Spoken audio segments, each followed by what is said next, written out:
तो जितने भी लोग क्रिकेट को फॉलो करते हैं, क्रिकेट के बारे में थोड़ा बहुत भी जानते हैं, वो लोग जरूर इस एग्जाम्पल से रिलेट कर पाएंगे, विच इज सिंपली कि अगर मैं आप लोगों के सामने दो क्रिकेटर्स के स्टैट्स रख दूं और आपको बोलूं कि इनमें से कौन सा प्लेयर बेटर है, तो ऐसी कौन सी दो चीजें हैं जिनको देख के आप लोग बोल सकते हैं कि हाँ, this cricketer is better than that cricketer, या फिर आसान भाषा में किसकी प्रोबेबिलिटी ज्यादा है कि वो अगले मैच में ज्यादा रन मारेगा। तो आई एम प्रीटी श्योर सबसे पहली चीज आप लोगों के माइंड में आती होगी हाईएस्ट स्कोर, लेकिन वो सफिशिएंट नहीं है। उसके अलावा आपको ये भी जानना जरूरी है कि उन्होंने कितने मैचेस प्ले किए हैं, कितना उनका एवरेज है। तो हाईएस्ट स्कोर से कहीं ना कहीं हमें ये पता चलता है कि उस क्रिकेटर ने किस पॉइंट को अचीव किया है, कौन सा हाईएस्ट पॉइंट टच किया है, और जो एवरेज है वो एक्चुअली बताता है कि कितना कंसिस्टेंटली खेलता है, कितना कंसिस्टेंटली रन मार लेता है हर मैच में। तो यही जो हाईएस्ट स्कोर है क्रिकेटर का, उसको हम लोग ऑडियो की लैंग्वेज में पीक बोलते हैं, और जो उस क्रिकेटर का एवरेज है उसको हम लोग आरएमएस बोलते हैं।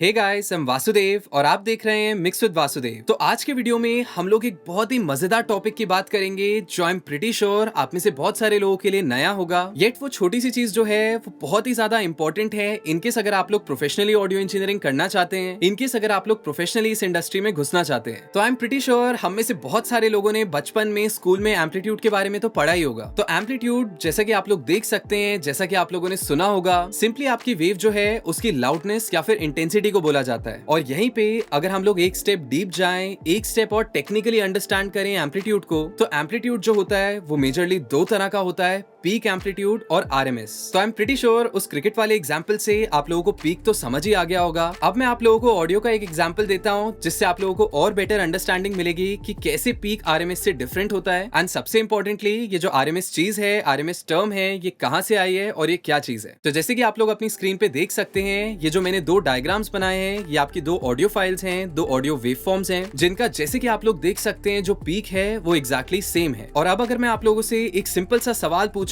एक सिंपल सा क्वेश्चन पूछूं कि अगर हम इन ऑडियोज को इंडिविजुअली प्ले करें एक एक करके, तो इनमें से ज्यादा लाउड कौन सी साउंड करेगी? टेक योर टाइम, सोच के देखो, 4-5 सेकंड लेके देखो, और फिर मैं आप लोगों को इसका आंसर बताता हूं।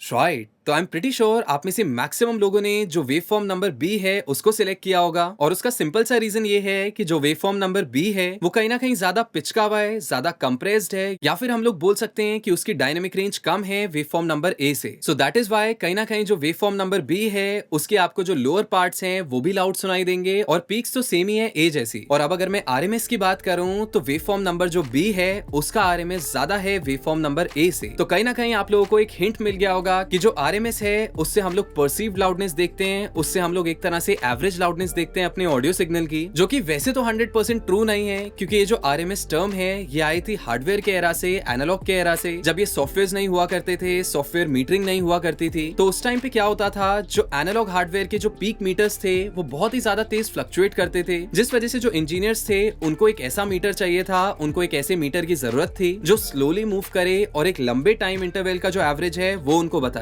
तभी इन्वेंशन हुआ आरएमएस मीटर्स का, जो कि कहीं ना कहीं जो भी इलेक्ट्रिकल वोल्टेज है सारी आपके सिग्नल की, उसका एक एवरेज करके बताता है। इसीलिए जो आरएमएस है, काफी सारे लोग जो भी साइंस लेते हैं वो थोड़ा बहुत इसके बारे में पढ़ते होंगे, स्पेशली जो बीटेक वाले हैं उन्होंने बहुत सारी चीजें पढ़ी होंगी रूट मीन स्क्वायर से रिलेटेड, लेकिन मैं उसकी डेप्थ में नहीं जाऊंगा बिकॉज वो एक बहुत ही ज्यादा टेक्निकल टॉपिक है, और मैं नहीं चाहता कि जिन भी लोगों ने इस चीज के बारे में नहीं सुना, नहीं पढ़ा या साइंस नहीं भी ली, वो इसको लिमिटेशन की तरह देखे। Because trust me when I से दिस कि अभी मैंने रिसेंटली एक वर्कशॉप अटेंड की थी जिसके अंदर विजय दयाल जी आए थे, who is the head, who is the chief engineer at Yash Raj studios. तो उनसे पर्सनली डिस्कस करते वक्त उनने मेरे से पूछा कि आपकी टेक्निकल नॉलेज तो बहुत अच्छी है, आपने कहां से ऑडियो इंजीनियरिंग की है? तो व्हेन आई टोल्ड हिम कि मैंने प्रोफेशनली कभी कोर्स नहीं किया, बिकॉज ऑनेस्टली मैं कभी कोर्स कर ही नहीं पाया, बिकॉज फाइनेंशियली मेरा बैकग्राउंड उतना स्ट्रॉन्ग नहीं था, और मेरी सिचुएशन भी ऐसी थी कि मेरे को कहीं ना कहीं स्टूडियोज में काम कर करके सीखना पड़ा। तभी विजय दयाल जी ने बोला तो यूर लाइक मी, एंड काफी सारे हिट गाने जो आप लोग आजकल सुनते हैं मूवीज में, जो भी आप लोग थिएटर्स में एक्सपीरियंस करते हैं सराउंड मिक्सेस, वो सारे उन्हीं के थ्रू पास होते हैं। So coming back to the topic, जो हमारा आरएमएस है वो हमें एक्चुअली बताता है कि हमारी परसीव्ड लाउडनेस कितनी होगी, स्पीकर के बाहर जो ऑडियो आ रही है वो कितनी लाउड सुनाई देगी,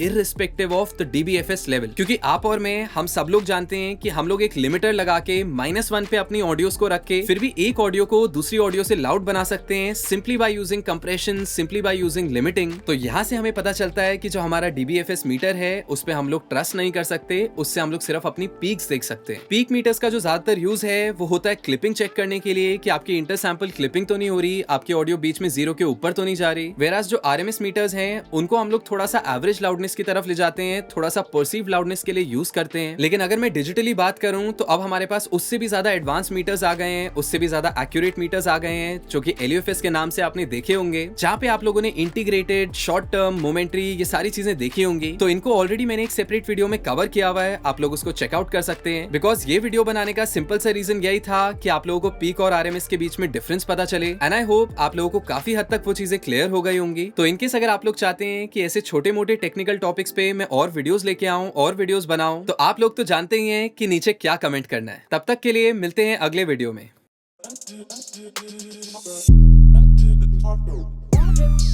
Taco.